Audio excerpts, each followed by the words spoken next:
좋으신 주님께서 주시는 위로와 평안과 새롭게 하시는 은혜가 성도 여러분과 함께하길 바랍니다. 혹시 여러분은 포텐킨 마을, 포텐킨 빌리지라는 단어를 들어보셨나요? 아마 생소하신 분도 있는데 정치학이나 경제학을 하시는 분들에게는 하나의 은어로 사용되고 있는 단어입니다. 18세기에 러시아에서 있었던 사건인데요. 1787년에 러시아를 지배하고 있었던 여제가 새로 정복한 크림반도를 시찰하기 위해서 긴 여정을 떠날 때가 있었습니다.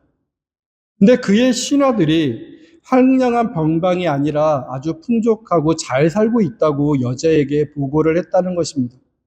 하지만 여제가 시찰하게 되면 자신들이 허위 보고한 것이 들킬까봐 그들은 한 가지의 계책을 꾸몄다고 합니다. 황제의 마체가 지나갈 동선에 따라 그곳들마다 화려한 지붕을 만들어 놨다고 합니다. 그래서 화려한 집과 농경지를 갖춘 완벽한 번영의 마을들을 강가에 세워두었습니다. 멀리서 보면 그것은 모든 것이 갖추어진 마을처럼 보였습니다. 그러나 그 실상은 참담했다고 합니다. 화려한 집들의 앞면만 덩그랗게 세워져 있을 뿐 그냥 그 목재 세트였고 그 뒤는 풍요로운 농민들은 여제가 지나갈 때마다 동원되어 행복하게 웃는 연기를 하던 병사들이었다고 합니다. 가까이 다가가 그 앙상한 나무 판자 뒤를 들여다보면 그곳에는 생명도 안식도 없는 텅 빈 황무지와 공허만이 끝없이 펼쳐져 있었다고 합니다. 여제의 눈을 가리고 자신들의 무능과 불안을 어떻게든 감추려 했던 신하들의 철저하고도 서글픈 기만이 만들어낸 결과물이라고 합니다. 그래서 그 사건 이후 포텐킨 마을, 그 포텐킨 빌리지는 실상을 은폐하고 겉으로만 훌륭해 보이도록 꾸며낸 거짓된 외관을 뜻하는 말로 정치학이나 경제학에서 은어로 지금까지 사용되고 있다고 합니다. 근데 성도 여러분, 오늘 우리의 신앙과 일상은 어떠한가요? 저는 이렇게 생각해 봤습니다. 오늘날 많은 사람들이 끊임없이 내 삶이 내 통제 아래에 있으면서 꽤나 안전하고 형통하라는 것을 스스로에게 아니면 세상에게 증명하고 싶어하는 현대인들이 너무나 많습니다. 빈 깡통 같은 삶을 말씀드리는 겁니다. 그래서 자녀의 번듯한 대학 진학이나 좋은 직장의 취업, 아니면 흔들림 없는 경제적인 안정, 아니면 철저하게 준비된 노후 대책, 그리고 남부럽지 않는 화목한 가정이라는 이름의 화려한 포텐킨 마을들이 우리 주변에 너무나 많습니다. 그래서 모두 다 그런 것들을 우리의 삶의 전면에 내수이며 세워둡니다.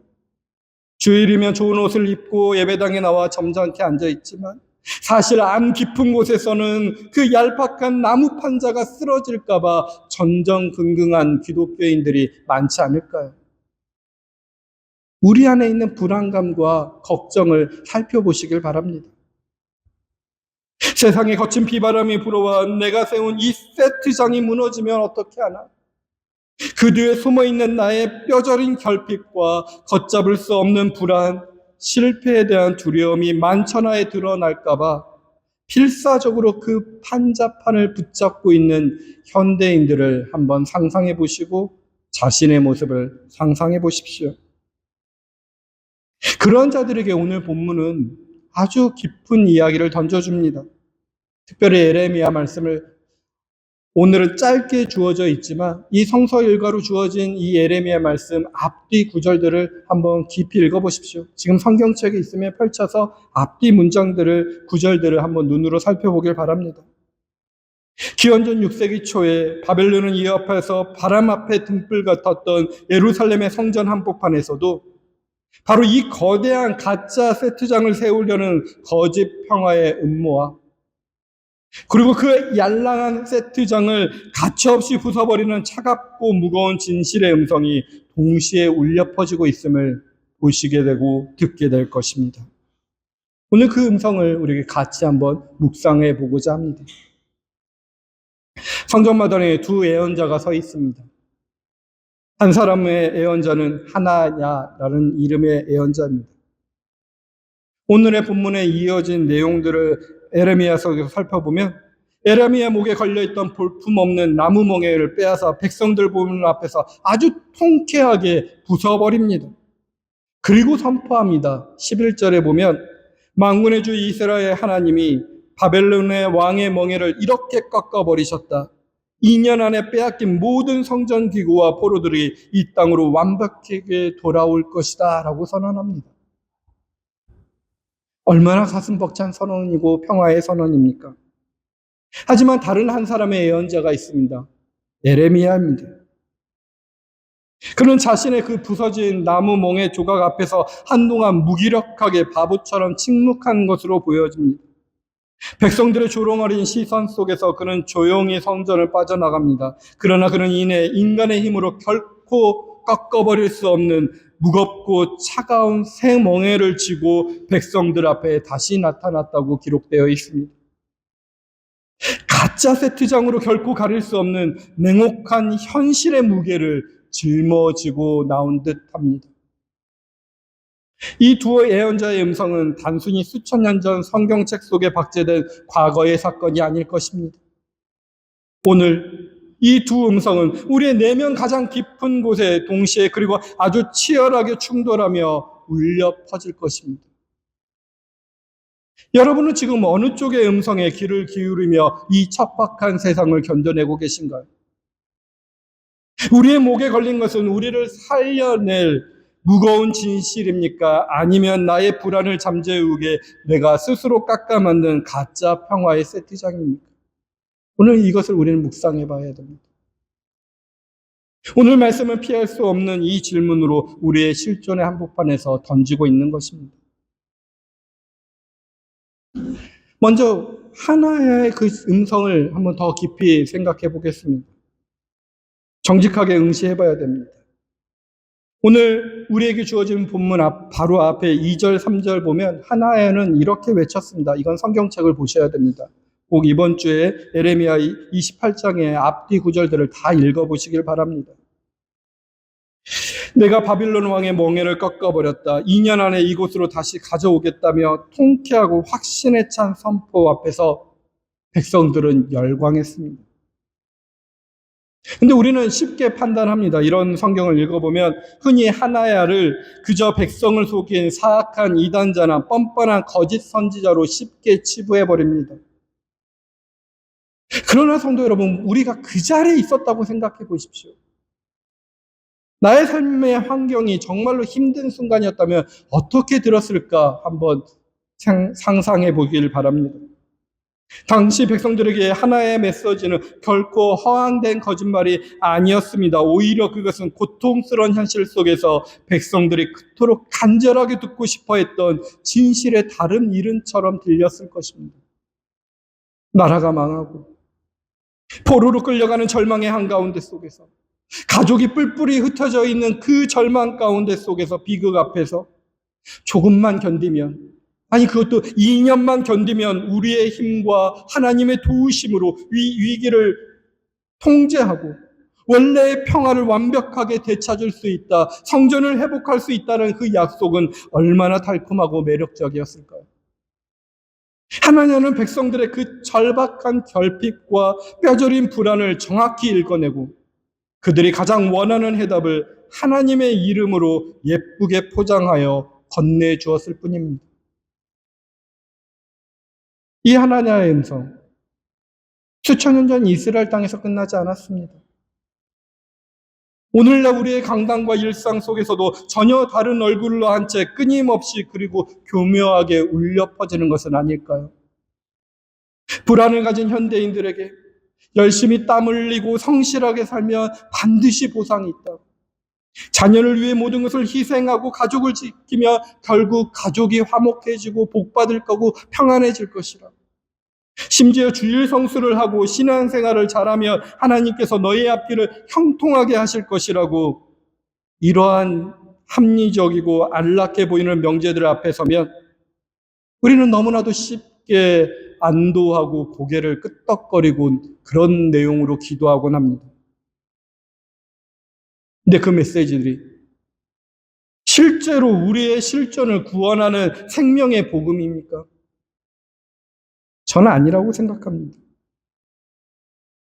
근데 우리는 사실 현실에서 보면 너무나 불안해합니다. 내 힘으로 이 험한 세상을, 가족을 지키지 못할까 봐. 무한 경쟁의 시스템에서 내 자녀가 도태될까 봐. 병들고 가난해져 나의 노후가 비참해질까 봐. 입 밖으로 표현하지 못해도 각자 자신의 자리에서만, 그리고 자신만의 걱정으로 밤잠을 설치며 두려워하는 이들이 오늘날 너무나 많습니다. 그래서 우리는 하나님마저도 내 삶의 안전지대, 곧 내가 세운 그 가짜 포텐킨 마을을 견고하게 유지해주는 전능한 보호장치로 전락시켜버립니다. 신앙이란 거룩한 이름으로 내 삶의 통제력을 끊임없이 강화하려는 이 필사적인 시도, 내 뜻대로 미래를 조정하려는 이 헛된 욕망, 이것이 바로 우리가 스스로의 목에 걸고 있는 위선적인 나무 멍에의 진짜 실제의 모습이 아닐까요? 이 거짓 평화의 거대한 합창 앞에서 에레미야는 분노하지도 핏대를 세우지도 않았습니다. 오히려 그는 백성들 앞에서 참으로 처절하고 슬픈 반어법을 내뱉습니다. 오늘 본문 말씀 6절 한번 보십시오. 그때 예언자 에레미야는 이렇게 말하였다. 아멘. 하나야 예언자의 말에 그냥 아멘으로 화답합니다. 주님께서 그렇게만 하여 주신다면 오죽이나 좋겠소. 당신이 예언한 말을 주님께서 성취해 주셔서 주님의 성전기구와 모든 포로가 바빌로니아에서 이곳으로 되돌아올 수 있기를 나도 바라오하며 말하고 있습니다. 이 서글픈 탄식 안에 인간의 어리석음을 바라보는 깊은 실존적인 비극이 고스란히 담겨져 있다고 저는 묵상이 됩니다. 예레미야 역시 자신의 조국이 회복되고 포로들이 당장 돌아와 평화를 누리기를 누구보다 바랬습니다. 하지만 그는 눈앞에 보이는 불안을 잠시 지우기 위해 앙상한 나무판자로 만든 가짜 위로에 기댈 수는 없었습니다. 거짓된 흠에 곧 내가 통제할 수 없는 것을 내 힘으로 통제할 수 있다고 믿게 만드는 그 기만은 우리를 결코 더 끔찍한 절망의 심연으로 끌고 갈 뿐이라는 것을 그는 뼈저리게 깨닫고 있지 않았을까요? 성도 여러분, 우리도 이렇게 하나님 앞에서 솔직해 봐야 합니다. 우리는 내 힘으로 아등바등 세운 이 포텐킨 마을이, 내가 짊어진 이 나무 멍에가 언젠가는 무너질 가짜라는 것을 우리의 이성과 직감으로 어렴풋이 알고 있습니다. 언젠가는 예기치 못한 질병, 갑작스러운 경제적인 위기가, 혹은 사랑하는 이와의 단절이 내가 억지로 껴맞춰 세운 그 얄팍한 나무 멍에를 산산조각 낼 것임을 알고 있습니다. 그럼에도 불구하고 우리는 여전히 그 가짜 평화의 음성에 강렬하게 끌립니다. 당장 내 앞에 놓인 삶의 통제불능의 상태를 정직하게 대면할 용기가 없기 때문이 아닐까요? 거짓인 줄 알면서도 그 알량한 통제권과 이루의 목을 매는 것, 그것이 바로 오늘 우리의 치명적인 갈증이며 예레미야 앞에 섰던 이스라엘 백성과 다를 바 없는 서글픈 우리의 영적 주소라 생각됩니다. 그런데 이러한 현실 속에서 저는 멍해라는 것을 한번 깊이 묵상해 봤습니다. 이 주어진 성서 일과의 본문 말씀을 통해서 저는 세 가지의 멍해를 생각해 봤습니다. 하나는 하나냐가 무슨 나무 멍해였고요. 다른 하나는 하나님께서 친히 백성 목에 채워주신 새 멍해입니다. 오늘 주어진 본문 뒤에 11절, 12절에 계속해서 나온 구절에 새 멍해라는 단어가 있습니다. 그러면서 성서 일과가 주어진 본문 외에 마태복음에 언급된 우리 주 예수 그리스도께서 친히 매신 그 가벼운 멍에를 생각해 봤습니다. 이 세 멍에는 멍에라는 같은 이름으로 불리지만 본질적으로 서로 완전히 달랐다는 것을 묵상하게 되었습니다. 저는 그 세 멍에를 하나씩 정직하게 응시하면서 오늘의 설교를 전하고자 합니다. 그래서 세 멍에를 한번 묵상해 보고 싶습니다. 오늘 본문 뒤에 13절에 새 멍에에 대한 이야기가 나오는데요. 13절에 하나님께서는 예레미야에게 이렇게 말씀하십니다. 내가 나무 멍에들을 부수었지만 그거 대신에 너는 새 멍에들을 만들 것이다 라고 말씀하시고요. 14절에 이렇게 이어집니다. 내가 모든 민족의 멍에 새 멍에를 메워서 바벨로니아 왕 느부갓네살을 섬기게 하겠다. 이러한 말씀이 있었습니다. 저는 한동안 나무 멍에보다 더 강한 새 멍에를 메고 주님을 따라야 되는 것은 아닌가 생각해 봤습니다. 그러한 열심과 성실함이 주님께 영광을 돌리고 나에게 더 큰 복을 주는 것은 아닌가요? 그런데 오늘 쓰여져 있는 에레미야서 속에서 말씀을 봤더니 새 멍에는 에레미야가 스스로 결단해서 짊어진 것이 아니었습니다. 그것은 하나님께서 친히 그의 목에 채운 멍에였다는 것 속에서 한번 깊이 생각해 봤습니다. 불안한 사람들 어떻게 하나요? 불안한 이는 자신의 더 힘든 일을 감당해서 보상받고자 합니다. 점집을 찾아가는 사람들, 조금이라도 더 많이 바쳐서 더 많은 복을 받고자 합니다. 신앙 안에 속에서도 그러한 모습이 생깁니다. 내가 조금 더 기도하면, 내가 조금 더 말씀을 보면, 내가 조금 더 성실히 신앙생활을 하면, 나의 새 멍에를 떠 안으면 하나님께서 복 주지 않을까 기대하는 것이 우리의 마음입니다. 그런데 그것을 곰곰이 생각해 보면 그것은 하나의 새로운 자기 결단이고 결국 또 다른 자기 왕국의 구축이 되어버립니다. 본문이 말하는 것과 정반대가 되는 것입니다. 본문은 분명히 하나님께서 이미 우리의 목에 새 멍에를 채우셨다는 사실, 그것을 우리가 정직하게 인정하고 받아들이는 것, 이것이 본문이 우리에게 요청하는 자세라 묵상이 됩니다. 그렇다면 이 새 멍에는 무엇을 뜻하는 것일까요? 그것은 내 힘과 노력으로 도무지 어찌할 수 없는 냉혹한 현실의 한계, 곧 70년이나 피할 수 없는 포로 생활의 무게를 상징합니다. 그것을 오늘날로 돌이켜본다면 우리가 노력해도 어쩔 수 없는 자녀의 길, 어떤 이에게는 우리가 막을 수 없는 부모의 노쇠, 결코 우리에게 다가오는 죽음과 같은 것입니다. 이 이국 땅 속에서 평생을 분주히 살아왔지만 어느 날 문득 우리를 덮치는 헛됨, 우리가 통제할 수 없는 사랑하는 이들의 마음, 우리 안에 깊이 자리 잡은 외로움과 불안, 이 모든 것은 우리가 짊어지기로 선택한 짐이 아닙니다. 나도 모르게 찾아온 그냥 현실입니다. 우리가 인간으로 태어난 순간부터 우리의 목에 이미 채워져 있던 멍에라는 것입니다. 다만 우리는 그것을 정직하게 응시하기를 평생 두려워했을 뿐인 것입니다. 이 두려움 때문에 우리는 거짓으로 세운 포텐킨 마을이 무너지는 것을 막기 위해 부러진 나무 멍에를 기어코 다시 붙이려는 발버둥을 칩니다. 내가 더 치열하게 계획을 세우고 내가 더 밤낮 없이 뛰며 이 불안을 통제하고 평안을 지켜낼 수 있다고 믿는 사람들이 많아진 것입니다. 자녀의 대학 진학과 취업을 내 뜻대로 설계하고 애씁니다. 노후의 안정만을 촘촘하게 짜내기 위해서 내 진액을 다 쏟아냅니다. 한국의 친지들에게 뒤처지지 않을 번듯한 체면을 유지하려고 애를 쓰는 사람들이 많습니다. 그리고 우리는 스스로를 위로하듯 그 눈물겨운 고군분투를 가장으로서 마땅히 짊어져야 할 거룩한 책임이라고, 부모로서 해야 할 책임이라고, 신앙인의 숭고한 성실함이라고 부르곤 합니다. 하지만 성도 여러분, 에레미야로부터 600년이 지난 후 사도 바울은 로마서 6장을 통해 우리의 이 교묘한 자기 기만을 우리의 심장 깊이 파고들며 말씀합니다. 오늘 주어진 로마서 6장 16절의 말씀을 한번 보십시오. 로마서 6장 16절은 이렇게 말합니다. 여러분이 아무에게나 자기를 종으로 내맡겨서 복종하게 하면 여러분은 여러분이 복종하는 그 사람의 종이 되는 것임을 알지 못합니까?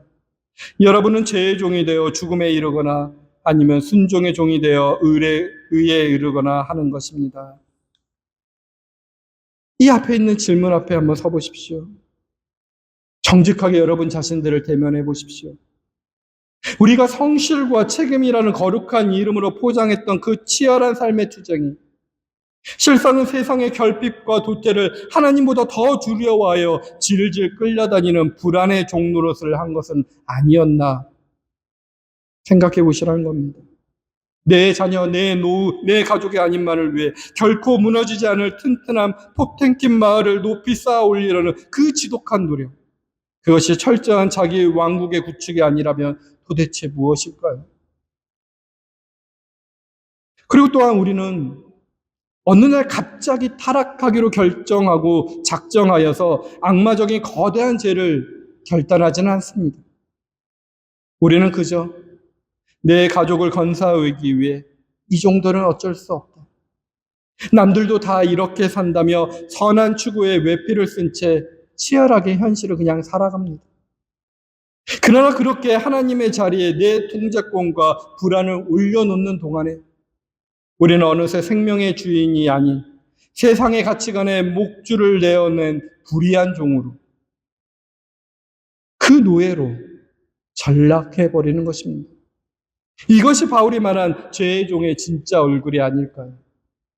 그것은 흉악한 범죄자의 얼굴이 아니라 책임감과 성실함의 얼굴로 우리에게 다가오고 시간이 지나다 보니 어느새 죄의 종이 되어 있는 것입니다. 근데 우리의 삶은 어떻게 살아야 될까요? 저는 오늘 주보에 한 그림을 올렸습니다. 주보에 있는 그림을 한번 살펴보십시오. 20세기를 살았던 화가 마르크스 샤갈이 1956년에 그린 작품입니다. 제목도 단순합니다. 그냥 에레미야입니다.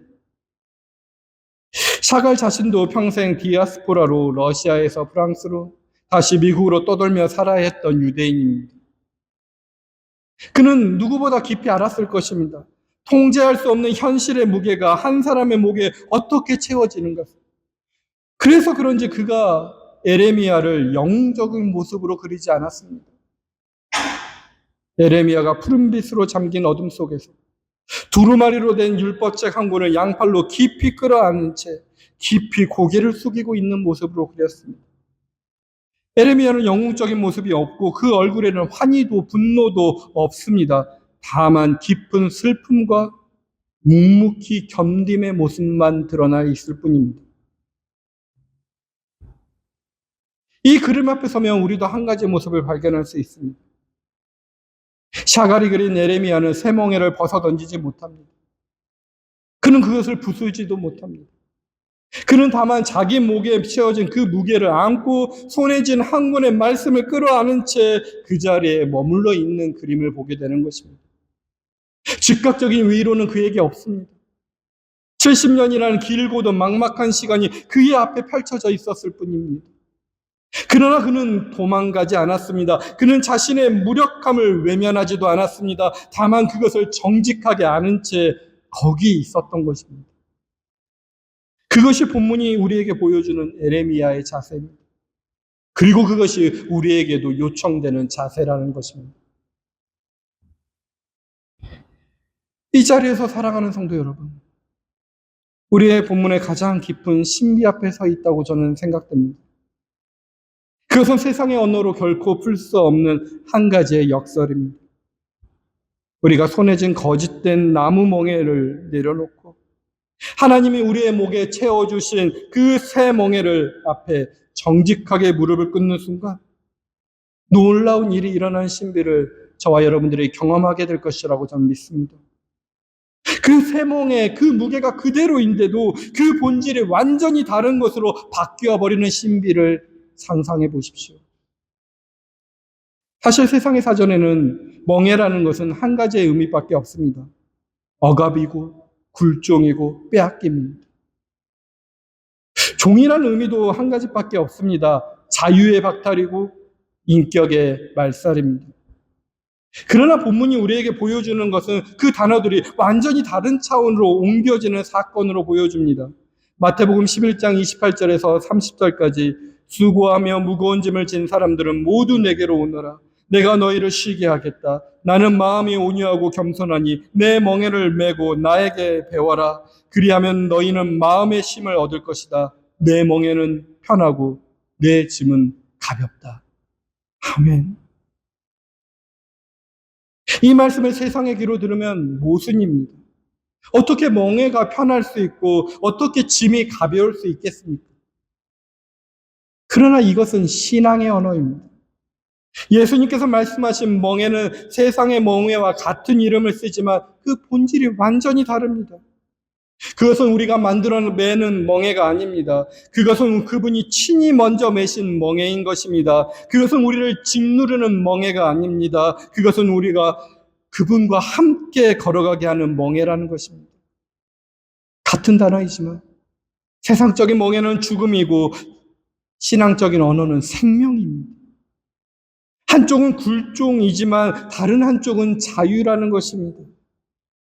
하나님이 우리에게 채워주신 그 무거운 새 멍에가 우리가 거짓된 통제의 환상을 내려놓고 그것 앞에 정직하게 무릎 꿇는 순간 그리스도의 멍에로 환원되는 신비를 경험하게 될 것입니다. 십자가의 멍에로 그 본질이 바뀐다는 것입니다. 무게는 그대로이지만 그것을 매는 자가 바뀝니다. 우리 혼자서가 아니라 우리보다 먼저 그 자리에 계신 한 분과 함께하는 것입니다. 그분이 먼저 멍에를 매셨습니다. 그래서 가벼워지는 것입니다. 그래서 편해지는 것입니다. 바울이 로마서 6장에서 굳이 우리를 가리켜 의의 종이라는 거북한 단어로 부르는 이유가 바로 여기 있습니다. 종이라 부릅니다. 세상의 종과 의의 종이란 같은 이름을 쓰지만 그 본질이 완전히 달라진다는 것입니다. 세상의 종은 자기의 안전을 빼앗긴 자입니다. 그러나 의의 종은 자기의 안전을 스스로 내려놓는 자입니다. 세상의 종은 주인에게 끌려가는 자입니다. 하지만 의의 종은 주인과 함께 걸어가는 자입니다. 종이란 같은 이름 안에서 한쪽은 노예이고 다른 한쪽은 자유인입니다. 그래서 바울은 로마서 6장 14절에서 위대한 해방을 선언했던 것입니다. 14절 본문 말씀, 여러분은 율법 아래에 있지 않고 은혜 아래에 있으므로 제가 여러분을 다스릴 수 없을 것입니다. 아멘. 우리는 이미 받은 이 약속을 받았습니다. 우리는 이미 십자가의 은혜로 영원한 생명을 약속받은 세상의 판과 결핍에 흔들리지 않는 굳건한 존재들이라는 것을 깨닫길 바랍니다. 내 얄팍한 통제력이 아니라 하나님의 절대적인 은혜가 나를 단단히 붙들고 있음을 뼈저리게 하는 자들입니다. 그러나 그 진실은 우리가 우리의 통제권을 정직하게 내려놓는 그 자리에서만 우리에게 열릴 것입니다. 우리가 손수 만든 거짓된 나무 멍에를 손에서 놓고 하나님이 우리에게 주신 멍에 앞에 무릎 꿇는 그 자리에서 그 멍에가 어느새 그리스도의 멍에로, 십자가의 멍에로 환원되어 있음을 우리는 발견하게 되는 그 신비를 경험하게 될 것입니다. 사랑하는 성도 여러분, 그 경험을 한다면 그 자리가 어떤 자리일까요? 그 도착한 자리는 더 강해진 자리가 아닐 것입니다. 그 자리는 정반대의 자리, 가장 무력하고 작은 자의 자리일 것입니다. 우리가 우리의 삶의 통제권이 처음부터 우리에게 있지 않았다는 사실을 인정할 때 우리는 비로소 본연의 자리로 돌아갑니다. 내려앉습니다. 어떤 자리로요? 하나님의 은혜와 이웃의 한대 없이는 단 하루도 살 수 없는 무력한 객의 자리로, 나그네의 자리로 들어가 있음을 우리는 깨닫게 됩니다. 그 자리가 바로 예수님께서 친히 걸어가신 자리이고 그분이 제자들을 보내신 자리라 말씀하고 있다고 깨닫게 될 것입니다. 그러니 오늘 마태복음의 말씀을 다시 한번 묵상해 보십시오. 40절에 보면 너희를 맞아들이는 사람은 나를 맞아들이는 것이요 나를 맞아들이는 사람은 나를 보내신 분을 맞아들이는 것이다 라고 합니다. 예수님께서 제자들을 보내실 때 그분은 그들을 환대를 베푸는 큰 자로 보낸 것이 아니라는 것입니다. 그분은 그들을 환대받지 않으면서 살 수 없는 작은 자로 보내셨습니다. 빈손으로, 두벌업도 없이 지팡이 하나에 의지하여서 그들은 다른 이들의 환대에 전적으로 의존해야만 하는 존재로 보냄을 받았던 것입니다. 그리고 그들은 작은 자리에서 그들은 놀랍게도 예수님과 동일시되었고 더 나아가 하나님과 동일시되었습니다. 작은 자의 자리가 곧 그리스도의 자리였습니다. 그리고 오늘 마태복음의 본문은 마지막을 세상으로 눈을 볼 때 참으로 초라하고 덧없어 보이는 한 이미지로 끝을 맺고 있습니다. 42절 말씀 보십시오. 이 작은 사람들 가운데 하나에게 내 제자라고 해서 냉수 한 그릇이라도 주는 사람은 절대로 자기가 받을 상을 잃지 않을 것이다 라고 합니다. 냉수 한 그릇입니다. 아주 작은 이미지입니다. 하지만 이 이미지를 한번 바벨론 포로들이 끌려가고 있는 장면을 한번 상상해 보시면서 이미지를 상상해 보십시오. 내일의 희망이 철저히 끊어진 바벨론의 그 뜨거운 모래바람 속에 묵묵히 걷고 있는 포로들을 생각해 보십시오. 그들의 어깨에는 내가 어찌할 수 없는 냉혹한 현실이라는 똑같이 차가운 쇠멍에들이 얹혀져 있었을 것입니다. 아무도 스스로를 구원할 수 없는 그 지독한 절망의 한복판에서 자신의 타는 목마름을 꾹 참고 곁에 있는 헐벗은 동료에게 내어주는 한 모금의 냉수. 그것은 내 삶의 통제권을 쥐고 있는 여유 있는 강자가 불쌍한 약자에게 적선하듯이 던져주는 시혜적인 동정이 결코 아니었을 것입니다. 그것은 너도 나처럼 아프구나. 너도 이 무거운 멍에 아래서 무너지고 있구나. 하지만 우리가 이 은혜의 멍에를 함께 메고 여기서 같이 버티자라고 온몸으로 말하는 철저히 무력한 자들의 처절한 생존의 연대라. 저는 그 냉수 한 그릇이 상상이 됩니다. 세상의 사전에서 냉수 한 그릇이라는 것은 너무 작아서 셈에 들어가지도 않습니다. 그것은 아무것도 아닙니다. 그러나 신앙의 언어에서는 그 작은 한 그릇을 천국 전체를 끌어당기는 무게가 되었습니다. 같은 한 그릇의 물이지만 세상의 눈에는 그냥 시혜이지만 신앙의 눈에서는 연대입니다. 세상의 눈에는 사소함이고 신앙의 눈에는 천국의 표지가 되어버렸습니다. 그래서 본문은 한 그릇에 영원한 상이 따른다고 말하는 것입니다. 오늘 이 말씀은 여러분에게 스스로 작은 자가 되어 이렇게 나누게 살면 하나님께서 여러분의 자녀와 노후를 즉시 형통하게 주실 것입니다 라는 식의 값싼 가짜 평화를 주는 말씀으로 해석하고 싶지는 않습니다. 하나냐가 장담했던 2년 후의 달콤한 회복은 역사 속에서 결코 오지 않았습니다. 에레미야 시대의 참된 평화는 즉각적인 응답이 철저히 유보된 70년이나 장구한 세월이 지난 후에야 비로소 찾아왔습니다. 마태복음 선포 역시 지금 당장 눈앞에 주어지는 보상이 아니라 절대로 자기가 받을 상을 잃지 않을 것이다 하면서 최상적인 보상을 머나먼 종말의 때로 미루어 버리며 선언했던 것입니다. 그러니 우리는 당장의 영수증을 줄 수 없는 사람들입니다. 우리가 나의 통제권을 내려놓고 십자가의 길을 걷기로 결단한다 해도 여전히 우리를 둘러싼 현실은 팍팍할 것이며 우리의 삶의 통제권은 영영 내 손에 쥐어지지 않을지도 모릅니다. 우리는 다만 샤갈의 그림 속의 예레미야처럼 손에 쥐어진 한 권의 말씀을 끌어안은 채 그 푸른 어둠 속에 머물러 있을 뿐입니다. 그러나 성도 여러분, 그 척박하고 지연된 시간 가운데 속에서 우리는 모두 하나님의 은혜 없이는 하루도 살 수 없는 함께 이 멍에를 진 무력한 작은 자들입니다 고백하며 서로에게 냉수 한 그릇을 기꺼이 내어주는 초라하고 덧없는 환대의 연대가 기적을 일으킨다는 것을 믿으시길 바랍니다. 이것이 신앙의 신비입니다. 말씀을 마무리하겠습니다. 사랑하는 성도 여러분, 오늘 여러분의 목을 짓누르며 진짜 평화를 앗아가고 있는 그 무거운 멍에의 진짜 이름이 무엇인지 생각해 보십시오. 이제 나의 얄팍한 불안을 감추기 위해 세웠던 위선적인 포텐킨 마을의 그 가짜 세트장에서 손을 떼시기 바랍니다. 그리고 하나님께서 여러분의 어깨에 친히 채우신 그 멍에 앞에 무릎 꿇으시길 바랍니다.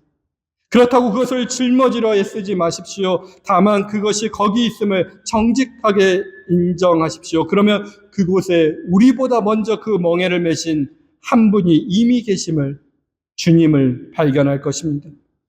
그분이 거기 계시기에 같은 무게의 멍에가 어느새 다른 본질의 멍에로, 십자가의 가벼운 멍에로 환원되어 있을 것입니다. 그리고 그 자리에서 우리 곁에 똑같은 멍에를 지고 걸어가는 수많은 작은 자들을 향해 기꺼이 여러분의 냉수 한 그릇을 내어주십시오. 세상의 결핍에 질질 끌려다니는 불안의 종이 아니라 기꺼이 좁은 길을 걷는 거룩하고 자유로운 의의 종으로 살아가는 저와 여러분이 되길 주님의 이름으로 축원드립니다.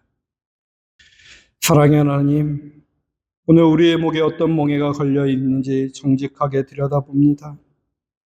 그리고 주님, 이제 우리의 손에서 그 부서질 나무 멍에를 거두어 주옵소서. 우리가 그것을 손에서 놓을 수 있는 용기를 허락하여 주옵소서.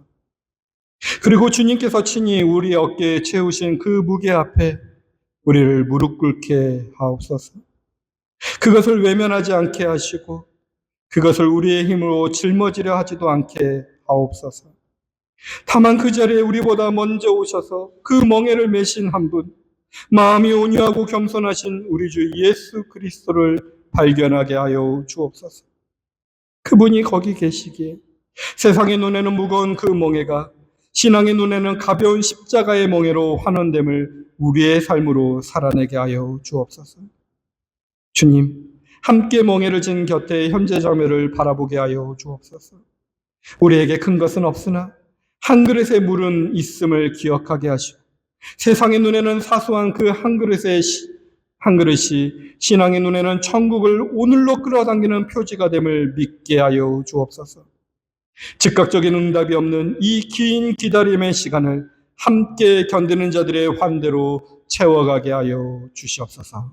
우리 주 예수 그리스도의 이름으로 기도드립니다. 아멘.